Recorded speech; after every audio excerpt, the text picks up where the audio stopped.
Malta għandha fost l-inqas inċidenzi tal-COVID-19 mill-pajjiżi kollha membri fl-Unjoni Ewropea. Dan ħareġ minn statistika tal-Għaqda Dinjija għas-Saħħa.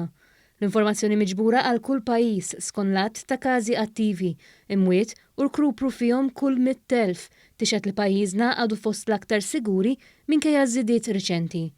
Il-Gazzetta Kulħadd innotat kif filwaqt li Malta għadha bl-inqasat ta' każi tal-COVID-19 fl-Unjoni Ewropea kollha. Skont l-Organizzazzjoni Dinjija għas-Saħħa, pajjiżna wkoll għandu fost l-inqas inċidenzi fejn il-każi jistgħu jinfirxu. Huma biss San Marino, Monaco, Liechtenstein u l-Vatikan li qegħdin aħjar minna. L-istess studji wrew li dan l-aħħar ġew irreġistrati żidiet fil-pajjiżi kollha membri tal-Unjoni Ewropea u mhux f'Malta biss. Ir-Renju Unit bħalissa għandu t-tielet l-akbar qatt fil-lista sħiħa u mill-pajjiżi tal-Unjoni Ewropea biss Spanja li issa qed tisboq lir-Renju Unit.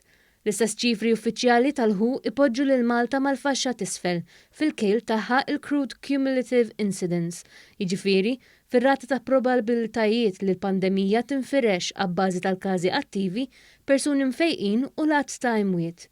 Bilan li kull pajjiż jitqies indaqs il-kejl jittieħed ma' kull 100,000 persuna.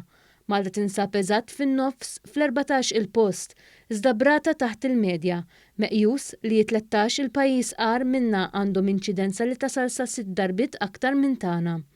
Qar minna hemm ir-Renju Unit li għandu inċidenza li tlaħaq kważi darbtejn u nofs ir-rata ta' pajjiżna. Il-kulħadd innotat ukoll li kontra dak li jsostni xi wħud huma biss ftit pajjiżi li mhux qed iħallu li jsiru attivitajiet tal-massa. Dawn jinkludu l-Ġermanja u l-Greċja, għalkemm fil-każ tal-Greċja attivitajiet relatati ma' tiġijiet, ma'mudiji u funerali huma aċċettati sal-ammont ta' 100 persuna. Fl-estrem liħor hemm dawk bħall-Olanda fejn m'hemm l-ebda restrizzjoni, filwaqt li fi Franza attività tista' sseħħ sakemm ma jkunx hemm aktar minn 5,000 persuna.